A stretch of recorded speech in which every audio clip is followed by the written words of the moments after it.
بسم اللہ الرحمن الرحیم۔ السلام علیکم عزیز طالبات، آج ہم فردوسی توسی کے فکر و فن کا جائزہ لیتے ہیں۔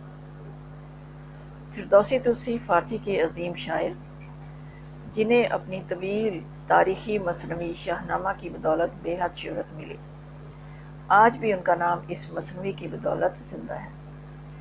ان کا نام مختلف تذکروں میں مختلف ہے، تاہم جدید تحقیق کے مطابق حسن بن منور اور کنیت ابو القاسم ہے۔ ان کی تاریخی ولادت کا کسی تذکرہ نویس نے ذکر نہیں کیا، تاہم انہوں نے 400 ہجری میں شاہ نامہ مکمل کیا اور اس کے ایک شعر کے حوالے سے ان کی ولادت 329 ہجری یا 330 ہجری کے درمیان ہوئی۔ مقام ولادت طوس میں طاہران کے قریب ایک گاؤں باج ہے۔ باج میں ان کے آباء و اجداد کھیتی باڑی کا کام کرتے تھے اور بڑے صاحب ثروت اور مال و اسباب والے تھے۔ اسی وجہ سے فردوسی کو ہر طرح کی آسائش میسر تھی۔ ان کی جوانی بھی راحت و آرام میں گزری۔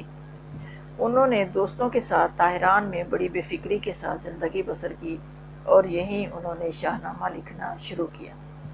اس ضخیم مثنوی کی تکمیل 25 برس میں ہوئی۔ شاہ نامہ مکمل ہونے پر ان کے حالات میں تبدیلی آ گئی۔ بڑھاپے کے ساتھ ساتھ مفلسی نے آن لیا۔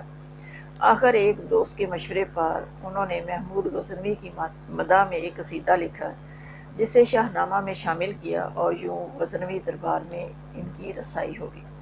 بعض تذکرہ نویسوں نے یہ لکھا ہے کہ محمود غزنوی نے اسے شاہ نامہ لکھنے کو اور فی شعر 1 اشرفی دینے کا وعدہ کیا تھا، لیکن بعد میں محمود نے یہ وعدہ پورا نہ کیا، جس پر فردوسی نے محمود کی ہجو لکھی۔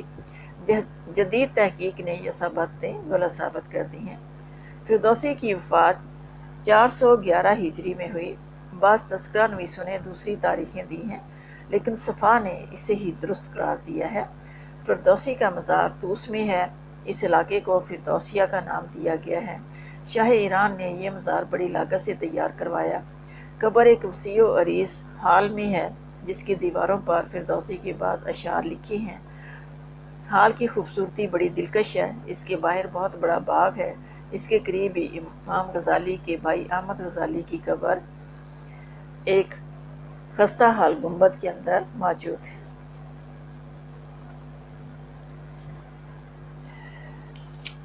شاہ نامہ یہ ایک طویل مثنوی، جس کے اب تک کئی ایڈیشن شائع ہو چکے ہیں، 60,000 اشعار پر مشتمل ہے۔ اس کا آغاز فردوسی نے 367 ہجری میں کیا۔ اس مثنوی میں ایران کی قدیم سیاسی اور سماجی تاریخ بیان کی گئی ہے۔ اس کے پہلے حصے میں اساطیر یعنی قدیم قصے کہانیوں سے کام لیا گیا ہے، جبکہ دوسرے حصے میں نیم تاریخی واقعات اور تیسرے میں تاریخی حقائق بیان ہوئے ہیں۔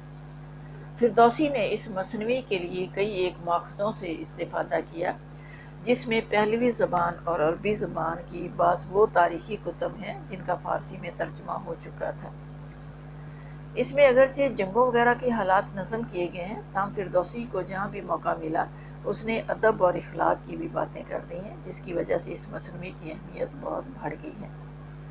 شاہ نامہ کے اشعار میں سلاست، فصاحت اور بلاغت ہے، اور یہ وہ دور ہے جب عربی زبان کے بہت سے الفاظ فارسی میں داخل ہو چکے تھے، لیکن فردوسی نے ان سے اجتناب برتا اور کوشش کی کہ جہاں تک ممکن ہو سکے خالص فارسی الفاظ استعمال کرے، البتہ بعض مقامات پر مجبوراً عربی الفاظ بھی استعمال کیے۔ اس مثنوی کی خوبصورت تشبیہات، استعارات اور کنایوں کی وجہ سے اس کا ادبی اور فنی مرتبہ بے مثل ہے۔ مختلف مواقع پر انسانی نفسیات کی جو تصویر کشی کی گئی ہے وہ اپنی جگہ لائق توجہ ہے۔ داستان اور قصہ نویسی میں اس نے ڈرامائی انداز اختیار کر کے اس کی دلچسپی میں بے حد اضافہ کر دیا ہے۔ ان سب خوبیوں کے علاوہ شاہ نامہ میں اور بھی کئی ایک فنی اور معنوی خوبیاں ہیں جنہوں نے اسے عالمی شہرت عطا کی ہے۔ اسی بنا پر دنیا کی بعض زبانوں میں اس کے ترجمے ہو چکے ہیں۔ بعض اہل یورپ نے ایک ہی وزن میں لکھی گئی اتنی طویل مثنوی پر اعتراض کیا ہے کہ اسے پڑھتے پڑھتے طبیعت اکتا جاتی ہے۔ دوسرے یہ کہ یہ صرف پہلوانوں کی دلیری کی داستانوں پر مشتمل ہے۔ بہرحال یہ اعتراضات کسی قدر بیجا قسم کی ہیں۔ شاہ نامہ بلا شبہ عظیم فنی و معنوی خوبیوں کی حامل ایک عالمی شاہکار ہے۔